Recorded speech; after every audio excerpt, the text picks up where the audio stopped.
전혀 성경적인 얘기는 아닙니다. 그냥 이제 세상에서 될 수 있는 유머 중에 상당한 유머라 한번 들어보십시오. 어떤 장로님이 천국에 갔습니다. 천국 문 앞에 이제 도당했는데 예수님 직접 마중을 나오셨대요. 천국을 이제 가게 되는데 그 점심쯤 됐던 모양입니다. 그래서 예수님께서 우리 한번 이제 청요리 한번 중국집에 가서 하고 시작하니까 하자. 그렇게 해서 이제 들어갔답니다. 들어갔는데 마침 그 이제 중국집에 보니까 같은 이제 신앙생활 하던 교회에 집사님이 앉아 계신데 앞쪽에 앉아 계신데 보니까 탕수육에다가 아주 요리를 시켜놓고 거기에다가 이제 잡채밥을 먹고 있는 거예요. 그러니까 이제 장로님이시니까 내가 그래도 저 집사보다는 많이 주님을 위해서 교회를 위해서 눈물 흘리고 기도하고 봉사했으니 좀 좋은 거 주시지 않겠느냐 기대했는데 예수님이 딱 내놨는데 보니까 시키는데 짜장면이 나왔다는 거예요. 기분이 별로 안 좋겠죠. 예수님한테 이제 항변을 합니다. 아니 예수님, 제가 이 땅에 있을 때 주님의 몸된 교회를 정말 정성껏 그렇게 이렇게 섬겼는데 우리 교회 저 집사는 저렇게 요리를 시켜주시는데 저는 왜 이렇게 짜장면 하나만 나옵니까? 했더니 주님이 아무 말씀도 하시지 않고 저쪽을 이렇게 손을 가리키는데 보니까 문이 열리면서 본교회 담임 목사님이 어디를 배달 갔다 오시는지 배달통을 들고 오시더라고요. 근데 이 유머를 여러분 잘 한번 분석해 보시면 그 시대 사람들의 어떤 욕구가 들어있습니다. 욕망이 들어있습니다. 무슨 얘기냐? 믿음이라는 것이 꼭 내가 원하는 것을 이루어야 된다는 것, 그게 확장되다 보니까 천국에서도 내 욕망을 이루어야 되겠다는 것이죠. 자, 그러나 요한계시록 여러분이 말씀 보시면 4장에 24장로들이 등장합니다. 그 24장로들은 전부 다 교회와 성도를 상징하고 있어요. 근데 이 교회와 성도된 24장로들이 어떻게 합니까? 주님이 주신 그 멸류관을 자기들이 가지지 않고 다시 주님 앞에 드리는 자입니다. 과거의 개혁 성경에는 던져서 드린다고 되어 있어요. 그러니까 내게 영광이 필요 없다는 걸 주님으로 만족하겠다는 것이죠. 만약 이 땅의 욕망과 욕구가 해결되지 않은 상태로 천국이라고 하면 천국이 될 수가 없는 것이죠. 자, 물론 이제 제가 그런 말씀을 들었다고 해서 그럼 예수 믿는 사람들은 이 땅에 살아갈 때 필요한 것들 아무것도 없느냐? 그건 아닙니다. 그래서 우리의 믿음 가운데는 분명히 주님께서 그런 부분을 말씀을 하셨어요. 자, 그러나 오늘 이 본문의 사건을 이해를 하실 때 제가 이미 말씀드린 것처럼 어떤 작은 아이가 자기의 것들을 내놓았을 때에 주님께서 큰 것으로 가품이 되었더라 하는 쪽에서 이해를 하시면 안 된다는 거예요. 물론 양적인 면에서는 여러분 아시는 것처럼 이 작은 아이의 식사로 5,000명을 먹이셨습니다. 그러나 여러분 질적인 면에서 한번 잘 곰곰이 한번 생각해 보십시오. 자, 여기에 등장하는 보리떡과 물고기는 당시에 가장 가난하고 궁핍한 사람들이 한 끼 식사를 해결하던 식사였어요. 만약 주님께서 어떤 육신의 필요를 채워주시고 해결하시는 분이었다고 하면 주님께서는 이 물고기와 보리떡과 물고기로 그대로 주시지 않았을 것입니다. 우리말로 하면 좀 그동안 이 사람들이 먹어보지 못했던 신기한 음식들, 도미찜에다가 탕평채라든지 갈비찜이라든지 그런 원하는 것들을 주셔야 했을 것입니다. 자, 그러나 오늘 11절 말씀 보시면 주님은 이들이 원하는 대로 주셨지만 그러나 여전히 박한 보리떡과 물고기를 그들에게 나눠주신 것은 우리 주님이 결코 우리가 희구하고 갈구하는 세상의 떡을 채워주는 방식으로 일을 하지 않는다는 것을 보여주시는 것입니다. 그래서 우리 주님께서는 그 떡을 먹었던 자들이 쫓아와서 왕으로 삼으려고 할 때 단노하게 그것을 거절하심으로 말미암아 나는 그런 것들을 채워주는 존재가 아니야 하는 것들을 보여주고 있다는 것입니다. 자, 그러면 오늘 지난주 이어서 우리가 본문의 사건을 통해 봐야 되는 것이 무엇입니까? 자, 먼저 주님은 성도는 하나님의 말씀으로 사는 것을 배워 나가라고 말씀하세요. 자, 1절 말씀 한번 보시기 바랍니다. 1절 말씀 보시면 그게 이렇게 기록되어 있습니다. 그 후에 예수께서 디베라야 갈릴리 바다 건너편으로 가시매, 이렇게 됐습니다. 그래서 이 기적이 일어난 장소를 조금 여러분이 이해를 하셔야 되는데요, 이 기적이 일어난 곳은 갈릴리 동편입니다. 이스라엘 지도를 여러분 한번 생각해 보십시오. 이스라엘 한 중간쯤에 갈릴리 바다가 있고 그 바다를 중심으로 동과 서로 나누는데요. 근데 이 갈릴리 동편은 광야이고 갈릴리 서편은 가나안 땅이에요. 그래서 여러분 구약 성경에 여호수아가 동편에서 서편으로 건너죠. 우리 주님도 똑같은 장면을 그려내고 있습니다. 제가 이것은 다음 표적 때 말씀드리겠습니다. 자, 그런데 중요한 것은 우리 주님이 이 오병이어의 기적을 베푸신 곳이 광야인 것은 분명합니다. 요한복음엔 드러나지 않지만, 그런데 마태복음, 마가복음, 누가복음에는 제가 말씀 노트에는 제가 구절을 기록해놨습니다. 거기에는 빈들 이렇게 되어 있습니다. 근데 이 빈들이란 말은 헬라어로 에레모스란 말인데, 이 말은 빈들이기도 하지만 광야라는 말도 되는 거예요. 똑같은 말이란 것입니다. 그래서 이 오병이어의 기적이 베풀어진 곳이 광야였음을, 빈들이었음을 밝히는 것은 바로 출애굽의 역사 속에 있었던 광야의 만나 사건과 연결시키기 위해서 광야 빈들이라고 얘기를 하는 거예요. 복잡도 여러분 조금만 잘 따라오시기 바랍니다. 자, 그 다음에 6절 말씀 보시면 빌립에게 등장하는 단어가 있습니다. 그게 보시면 6절에 시험이란 단어가 등장해요. 자, 그럼 이게 뭔가? 여러분, 광야에서 이스라엘 사람들이 만나로 시험을 받은 것과 마찬가지로 이 오병이어의 사건도 마찬가지라는 거예요. 근데 시험에는 전부 다 목적이 있습니다. 이 목적에 대해서는 이미 신명기 8장 2절부터 3절까지 선제적으로 밝히고 있죠. 자, 제가 읽어드리겠습니다. 잘 한번 들어보십시오. 내 하나님 여호와께서 이 40년 동안에 너로 광야 길을 걷게 하신 것을 기억하라. 이는 너를 낮추시며 너를 시험하사 내 마음이 어떠한지 그 명령을 지키는지 아니 지키는지 알게 하심이라 말씀하시고, 그 다음에 아주 중요한 얘기를 하십니다. 너도 알지 못하며 내 열조도 알지 못하던 만나를 내게 먹이신 것은, 만나의 목적이 등장하죠.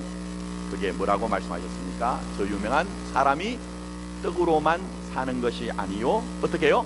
여호와 입에서 나오는 모든 말씀으로 사는 줄을 알게 하려 하심이라고 얘기했어요.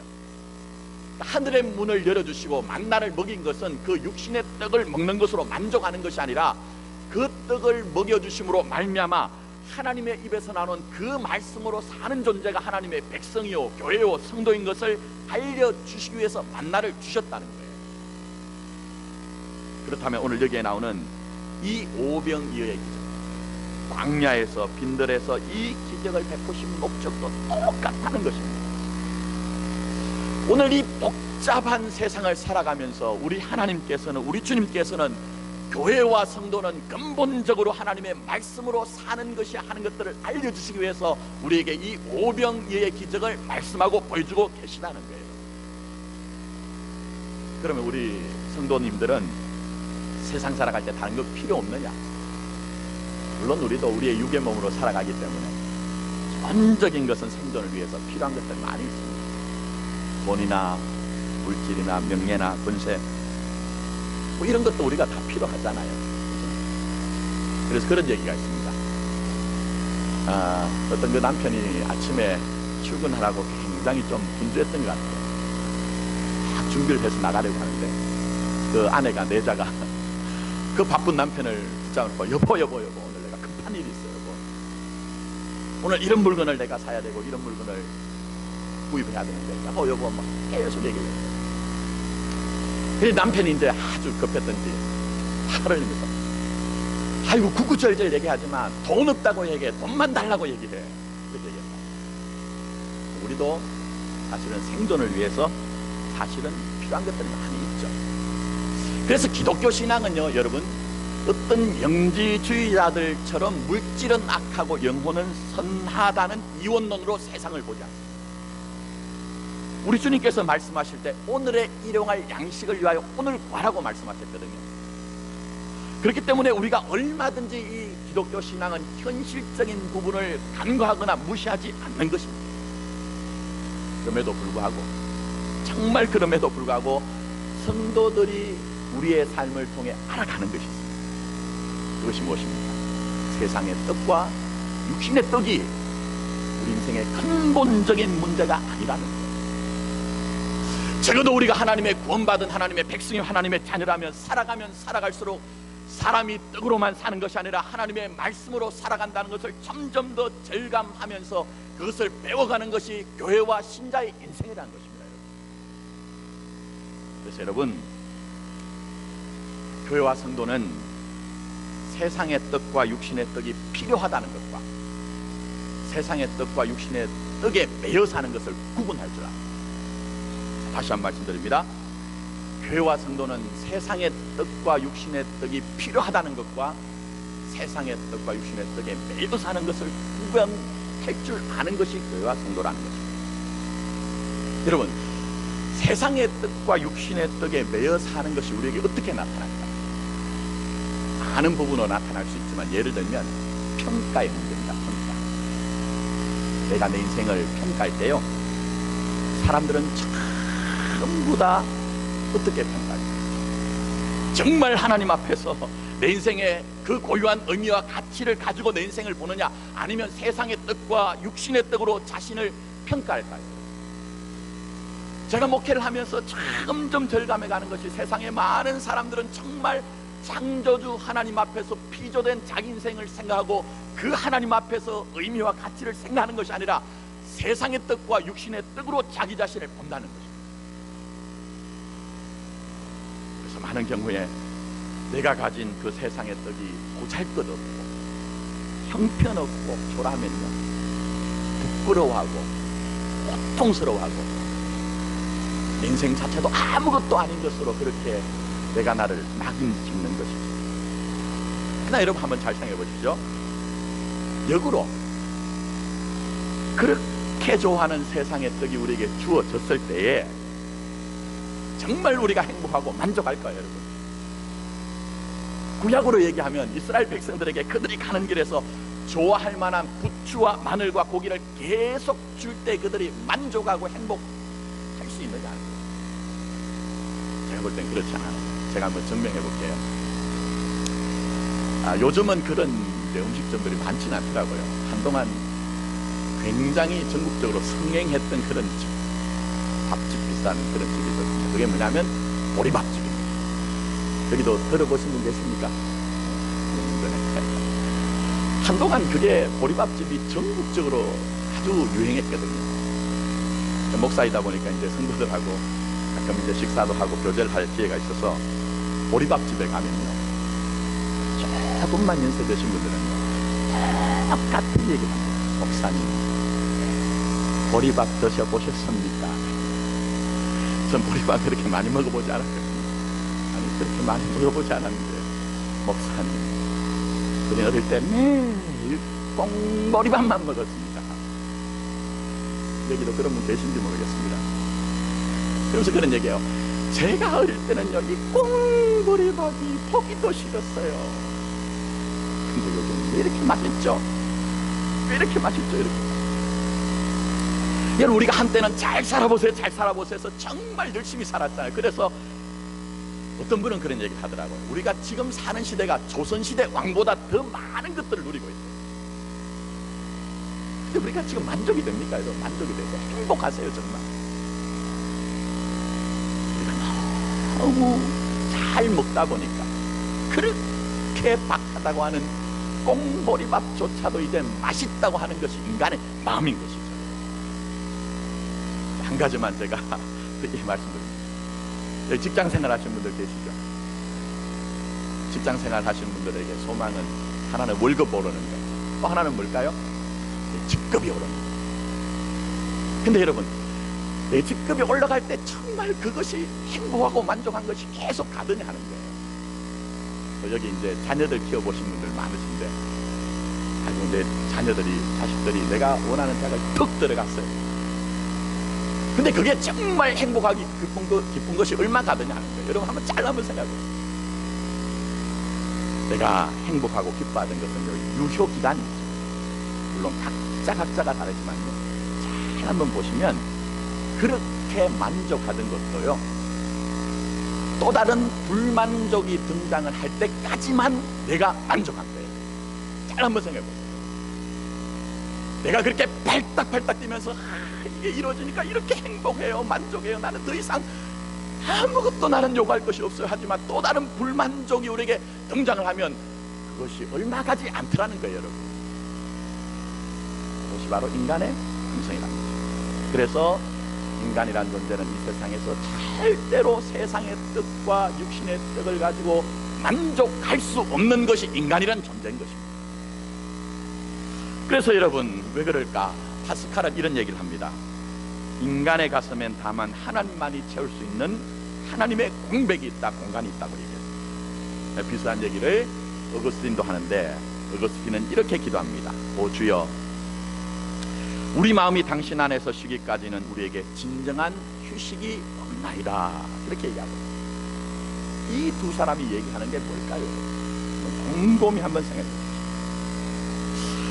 인간은 하나님의 형상으로 지어졌기 때문에 그 텅 빈 영혼과 가슴은 절대적으로 하나님으로 채워지지 않으면 우리가 만족하거나 행복하거나 기뻐한 것이 영원하지 않다는 거예요. 피조된 인간은 하나님의 말씀 앞에서만 자기 인생의 의미와 가치와 고유한 그 삶의 내용을 알기 때문에 그 하나님의 말씀이 떨어지는 자리에서만 우리가 진정한 행복과 만족과 기쁨을 누릴 수가 있다는 거예요. 그게 바로 사람이 떡으로만 사는 것이 아니라 여호와 입에서 나오는 하나님의 말씀으로 산다는 의미인 것입니다. 다시 한번 생각해 봅시다. 이 세상의 떡과 육신의 떡에 메인 사람들은요, 그 세상의 떡과 육신의 떡으로 자기 자신을 평가한다고 말씀드렸죠. 그래서 세상의 떡이 되게 부족하는 거예요. 그 떡 때문에 절망하고 낭망하고 비하합니다, 자기 자신을. 그러나 또 반면 그 세상의 떡이 내게 원하는 만큼 주어지면 그것 때문에 교만하고 자고하고 아주 기고만장한 것이 인생의 모습이죠. 왜 그럴까요? 자기 자신과 세상의 떡을 동일시하기 때문에. 그 세상의 떡은 나 자신이 아님에도 불구하고 우리는 많은 착각과 오해가 그 세상의 떡이 곧 나 자신인 것으로 동일시하기 때문에 우리가 많은 경우에 그렇다는 거예요, 여러분. 물론 세상을 살아가는 여러분도 현실적으로 그런 면이 없을 수는 없습니다. 왜냐하면 우리가 사는 것이 정말 전쟁과 같은 세상 속에 살거든요. 그래서 우리도 생존을 위해서 기본적으로는 육신의 떡, 우리가 어떤 면에 세상의 떡을 구하는 것입니다. 그러나 분명한 것은요, 이 세상의 떡과 육신의 떡만으로 여러분의 영혼의 그 갈급함과 허기를 해결할 수가 없다는 거예요. 정말 여러분의 영혼이 구원받은 하나님의 백성이요 하나님의 자녀라고 하면 우리가 세상의 떡과 육신의 떡으로 내 인생을 채우려고 할 때마다 오히려 성도는 여전히 공허하며 여전히 고독하며 여전히 허기가 질 것입니다, 여러분. 그게 영적 실상이에요, 여러분. 근데 중요한 것은 세상의 사람들은 그 허기와 배고픔을 세상의 또 다른 떡을 구해서 그것을 먹는 방식으로 해결하려고 합니다. 그러나 성도는 그 배고픔과 허기 속에서 깨닫는 것이 있습니다. 아, 하나님, 내 영혼의 내 심령의 이 허기와 배고픔은 세상의 떡으로 육신의 떡으로 내가 채울 수가 없군요. 내 영혼과 내 심령의 이 허기와 배고픔은 하나님의 말씀만으로 해결된다는 것을 이제는 알았습니다라고 깨닫는 것입니다, 여러분. 그리고 오늘 여기에 말씀에 그려지는 것처럼 그 5,000명의 사람들이 전부 주님 발치에 그렇게 둘러앉아서 앉아있는 것처럼 우리 자신도 주님 앞에 나가서 주여 한 말씀만 주옵소서, 내 영혼과 내 심령을 살릴 수 있는 그 말씀을 주옵소서, 주님 앞에 말씀을 구하는 갈급한 영혼이 된다는 것입니다. 그리고 그 주님 안에서 이제 세상이 주는 그 행복과 만족과 기쁨이 아닌 주님과 그의 말씀이 주는 그 행복과 기쁨을 배워 나가는 것이 교회와 성도인 것입니다. 사랑하는 성도 여러분, 주의 말씀은 살았고 활동력, 운동력이 있습니다. 주의 말씀은 교훈과 책망과 바르게 함과 의로 교육하기에 유익한 것이 주님의 말씀입니다. 주의 말씀은 내 발의 길이요 내 길의 빛이기 때문에 주님의 말씀만이 여러분을 온전하게 인도하십니다. 광야 같은 이 세상 가운데 주의 말씀을 하나하나 배워가는 여러분의 복된 삶이 되기를 예수님의 이름으로 축복합니다. 자, 더 나가서 주님은 공급자가 되시는 주님을 생각하라고 우리에게 말씀하세요. 자, 5절부터 6절 말씀 한번 보십시오. 예수께서 눈을 들어 큰 무리가 자기에게로 오는 것을 보시고 빌립에게 이르시되 우리가 어디서 떡을 사서 이 사람들로 먹게 하겠느냐 하시니 이렇게 말씀하시면 친히 어떻게 하실 것을 아시고 빌립을 시험하고자 하심이라. 이렇게 되겠습니다. 자, 여기 유의해 보시면은 예수님께서 빌립에게 물으실 때에 그게 뭐라고 합니까? 우리가 얘기합니다. 우리가. 그러니까 떡을 이제 구하는데 그 떡을 해결하는 방식이 빌립 혼자만 이 문제를 해결하게 하겠다는 게 아니에요. 지금까지 주님이 그 인생에 함께 하심으로 말미암아 주님이 문제를 해결하신 방식으로 여기에 있는 이 문제도 해결하시겠다는 의도를 가지고 계신 것입니다. 빌립 한번 생각해 보십시오. 빌립은 이미 가나의 혼인잔치를 알고 있는 사람입니다. 왕의 신하의 아들이 어떻게 살아났는지를 알고 있는 사람입니다. 베데스다의 사건 가운데 38년 동안 자기 힘으로 일어나지 못하던 사람이 그 말씀으로 어떻게 일어나서 걸어갔는지를 알고 있는 사람입니다.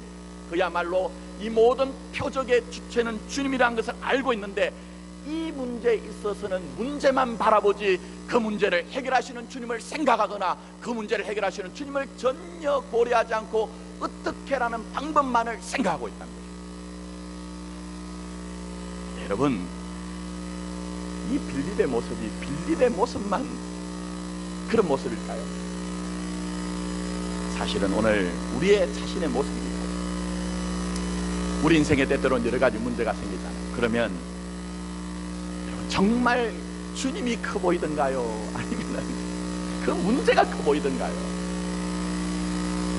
목사님 저도 그렇지만 때때로 밀물처럼 몰려오는 그 문제를 앞에 서면 왜 그렇게 제가 초라해지는지, 주님은 어느 순간 내 삶에서 너무 멀어진 것처럼 보여지고 그 문제가 나를 완전히 엄습하여 나를 지배하고 있는 것처럼 보여질 때가 있더라는 거예요. 그게 바로 빌립의 모습인 것이고요. 문제만 보고 현상만 보고 주님과 주님의 뜻을 구하지 못하는 교회와 성도의 모습이 바로 빌립과 같은 모습이라는 것입니다. 자, 다시 한번 5절 말씀 보십시오. 5절 말씀 보시면 주님께서 이 빌립에게 묻습니다. 어떻게라고 묻지 않고 어디서 이렇게 얘기합니다. 그러니까 어떻게라는 것은 이미 주님이 그렇게 하시겠다는 거예요. 이미 출애굽기에서 가나안까지 행군하던 이 이스라엘 백성들에게 하늘의 문을 열어서 만나를 먹여주신 것처럼 주님이 이 인생의 빈들에서 광야에서 그렇게 고생하고 있는 사람들에게 어떻게라는 문제는 이미 주님께서 예비하시고 해결해 주시겠다는 것을 전제를 하고 있는 것이에요. 여러분, 다만 주님이 여기서 어디서라고 묻는 것은 떡을 먹는 것이 중요한 것이 아니라 그 떡이 하나님께로부터 온 떡이냐, 그 떡이 세상으로부터 온 떡이냐, 그 떡이 어떤 의미를 가지고 있는지 그 의미를 묻고 계시는 것입니다. 근데 이 빌립을 보십시오. 여러분, 이런 주님의 의도를 전혀 알지 못하고 계속 그가 주님 앞에 얘기한 게 뭡니까? 우리처럼 돈이 없어요, 돈만 주면 다 해결되는 것 아닙니까? 라고 얘기하는 것입니다. 그러나 돈만 주어진다고 다 해결되던가요? 내가 원하던 그 세상의 떡이, 육신의 떡이 주어졌을 때 영혼의 그 심령의 갈급함과 허기와 공감이 다 해결되더냐 하는 거예요. 여러분, 우리 인생에 지금까지 배운 것, 그것 아니라는 것 알고 있지 않습니까? 그래서 주님께서는 어떻게라는 방법도 중요하지만 이제는 어디서, 즉 공급의 근원이신 주님을 생각하라고 하십니다. 그리고 궁극적으로는 주님이 여러분의 인생의 공급자가 되어 주시니 너희는 나에게 나와서 구하고 나에게 나와서 찾고 나에게 나와서 문을 두드릴 때에 내가 너와 함께 하시는 방식으로 너희들의 삶의 모든 공감을 해결하겠다고 말씀하고 계시는 것입니다. 그러므로 우리는 이제는 방법을 찾는 것이 아니라 삶의 근원이신 주님을 다시 한번 찾아가는 인생이 되어야 하는 것입니다. 다시 한번 정리합니다. 교회와 성도가 어떤 존재일까? 우리가 믿는 믿음은 어떤 믿음이 돼야 될까요? 교회와 성도는 어떻게라는 방법을 먼저 생각하는 것입니다. 여기서라는 우리의 근원이 되시는 주님을 먼저 생각하고 주님을 찾는 자가 교회와 성도가 된다는 것입니다. 그래서 성경에서 나오는 모든 믿음의 선진들의 삶은 이것을 우리에게 그려주고 있습니다. 여러분, 믿음의 선진들을 우리가 생각하면 우리는 그런 생각하죠. 우리는 날 때부터 저분들을 따라갈 수 없는 사람이에요. 그게 우리의 오해와 착각이죠. 성경을 정말 여러분이 보시면 성경에 등장하는 모든 믿음의 선진들도 약함도 있었고 허물도 있었습니다. 중요한 것은 그들의 약함과 허물이 그들의 인생을 덮어버리지 않았던 것은 끊임없이 이들은 방법을 생각한 것이 아니라 자신들의 삶의 근원은 하나님인 것을 인정하고 전적으로 하나님을 의뢰하는 삶을 배워간 것입니다. 그래서 예를 들면 제가 한 가지만 예를 들어보겠습니다. 야고보서 5장 17절 말씀을 보시면 그게 엘리야가 등장합니다. 근데 이 야고보 사도는 엘리야를 이렇게 평가합니다. 엘리야는 우리와 뭐와 같은 사람이라고요? 성정이 같은 사람이다. 근데 이 성정이란 말은 본성이 같다, 본질이 같다는 말이에요. 여러분 아시다시피 이 엘리야는 대단한 능력의 사람 아니었습니다. 또 변화산에서는 모세와 함께 우리 주님을 만나서 장차 있을 십자가와 구속의 사건을 함께 의논하는 사람이었고, 모세는 구약의 율법을 대표하는 사람이고 이 엘리야는 구약의 선지자를 대표하는 사람인데 이 사람도 얼마나 약한 사람인지요. 제가 한 가지 예를 들면은 갈멜산에서 바알과 아세라 선지자들과 이제 영적인 전쟁을 해요. 근데 이 사람이 보니까 뭐라고 얘기를 하느냐, 이 갈멜산에서 오직 나만 남았다고 얘기를 하고 있어요. 나만 남았다. 근데 말씀을 잘 보시면 이 말씀은 맞는 말씀이 아닙니다. 갈멜산에서 850명의 바알과 아세라 선지자들과 전쟁을 하기 전에 그가 국내 되시는 오바다를 만납니다. 근데 이 오바다는 하나님을 경외하는 사람이요 신실한 사람이었기 때문에 그 험악한 시대 속에서 하나님의 선지자들을 50명씩 짝을 지어서 굴에다가 숨겨놓고 그들에게 떡과 물을 공개하던 사람이었어요. 그렇다면 적어도 100명 이상의 하나님의 선지자들, 하나님을 경외하는 자들이 있었다는 거예요. 근데 오직 나만 남았나이다 이렇게 얘기하는 엘리야는 어떤 사람입니까? 여러분, 굉장히 자기중심적이고 극단적인 사람이고 절망에 쉽게 빠지는 감정적인 사람이란 것이죠. 한 번만 그런 것이 아닙니다. 갈멜산 정상에서 이제 정적 전쟁을 하고 이긴 후에 기손 시내에 내려가서 바알 선지자 450명을 다 도륙하고 난 후에 이세벨 왕비가 그의 목을 따겠다는 그런 얘기를 듣고 그가 광야로 기어 들어가지 않습니다. 그리고 로뎀나무 아래 앉아서 내 생명을 좀 거두어 가달라고 하나님 앞에 때를 씁니다. 그때도 통일하게 오직 나만 남았나이다, 오직 나만 남았나이다 이렇게. 근데 하나님이 얼마나 답답하셨던지 이 엘리야에게 그런 얘기합니다. 엘리야야, 바알에게 무릎 꿇지 않고 입술 맞추지 아니한 몇 명요 7천의 사람을 내가 남겨놓았다고 얘기를 하고 있어요. 무슨 얘기입니까 여러분? 그렇게 자기중심적이고 쉽게 절망하는 이 엘리야와 똑같다는 거예요. 똑같다는 거예요. 근데 중요한 것은 이 야고보 사도가 이렇게 우리에게 보고를 합니다. 이렇게 우리와 성정이 같은 사람이라는 평가에다가 그 뒤에 보면 이런 평가를 붙여놓습니다. 그가 비가 오지 않기를 간절히 뭘 했을까요? 간절히 기도한 즉 3년 6개월 동안 땅에 비가 오지 아니하고 다시 기도하니 하늘이 비를 주고 땅이 열매를 맺었느니라고 해서 이 성정이 우리와 똑같은 이 엘리야에게 기도를 갖다 붙여놨어요. 이런 기도가 무엇일까요? 기도라는 것은 결국 자신의 삶의 근원이 자기 자신이나 환경이 아니라 끊임없이 나의 삶의 모든 근원은 하나님입니다 하는 것을 고백하고, 나 자신과 환경을 의지하던 모든 것들을 거부하고 거절하고 결국 삶의 모든 근원이신 주님만을 의지하는 모든 행태가 기도로 나타난 것입니다. 그렇다면 이제 좀 보이십니까, 여러분? 우리가 무엇을 의뢰하고 무엇을 의지하고, 교회와 성도가 정말 의지해야 될 것인 것입니다. 이 앞에 서 있는 목사입니까, 여러분? 목사는 여러분의 공급의 근원이 절대로 될 수가 없습니다. 아니면 능력과 경험이 많은 여러분 자신이나, 아니면 여러분 곁에 정말 존경하고 의뢰볼 만한 그 어떤 사람입니까? 그것이 아니면 교회와 성도가 정말 우리가 의지해야 될 대상이 누구냐 하는 거예요. 물론 오늘 이 예배 가운데 있는 분들 가운데서는 어떤 분들은 내가 내 능력을 10분 100분 다 발휘해서 많은 것들을 이루신 분도 계실 거예요, 여러분. 그러나 여러분 한번 돌아보시면 우리가 더 많은 삶의 영역들은 우리가 가졌던 그 기대와 소망이 얼마나 허망한 것인가를 배우면서 이 자리까지 오셨잖아요, 여러분. 그렇기 때문에 이제 우리는 어떻게라는 방법을 고민하고 그것을 찾는 것이 아니라 이제는 어디서라고 하는 것을 깊이 생각하고 우리의 모든 근원이 되시는 주님을 찾아야 됩니다.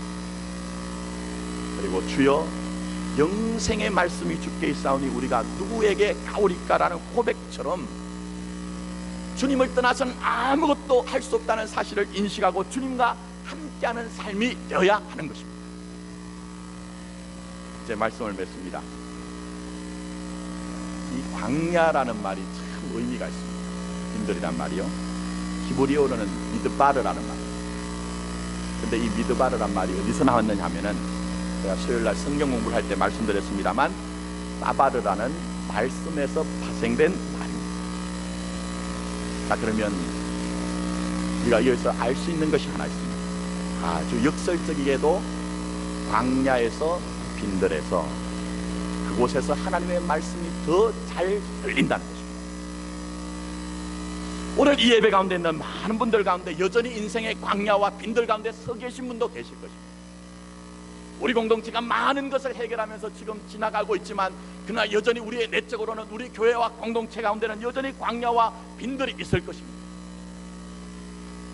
그 광야와 빈들 가운데서 주여 영생의 말씀이 주께 있사오니 내가 어디로 가오리까라고 그 고백을 가지고 주님 앞에 나가서 사람이 떡으로만 사는 것이 아니라 여호와 입에서 나오는 말씀으로 산다는 것을 하나하나 배워가는 사람이 분명히 광야와 빈들 가운데 일어날 것입니다.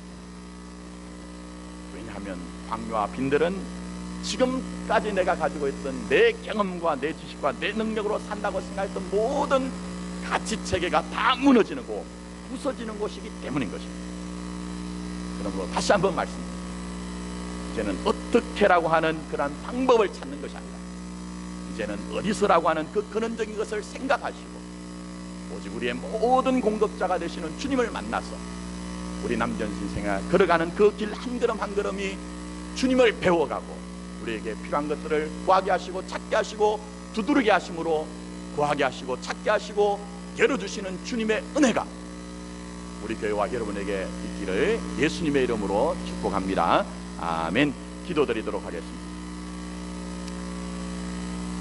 세상은 광야라고, 교회는 광야라고 성경은 이미 우리에게 얘기를 하고 있습니다. 근데 우리는 여전히 광야 가운데서도 내 경험과 내 지식과 내 능력으로 무엇인가 된다고 하는 고집과 아집을 가지고 있습니다. 그러나 우리 하나님께서는 우리에게 이 빈들과 광야 가운데서 결국은 교회와 신자를 우리 주님이 하신다는 쪽으로 자꾸만 끌어당기십니다. 오늘 이 예배 가운데 있는 모든 믿음의 사람들에게 우리가 아버지 하나님 이 세상의 떡과 육신의 떡만으로 사는 것이 아니라 여호와 입에서 나오는 말씀으로 산다는 것을 다시 한번 배워나가게 하시고, 또한 간절하게 원하는 것은 우리의 모든 공급자는 오직 주님이라는 것을 알고 나와 우리가 환경을 바라보고 의지하는 것이 아니라 우리의 공급자가 되시는 주님을 찾고 주님을 만남으로 말미암아 우리가 여기에 오병이어의 기적 가운데 그려주시는 그 하늘의 풍요함과 부유함이 무엇인지를 배워나가는 교회와 성도가 되어지게 하여 주시옵소서.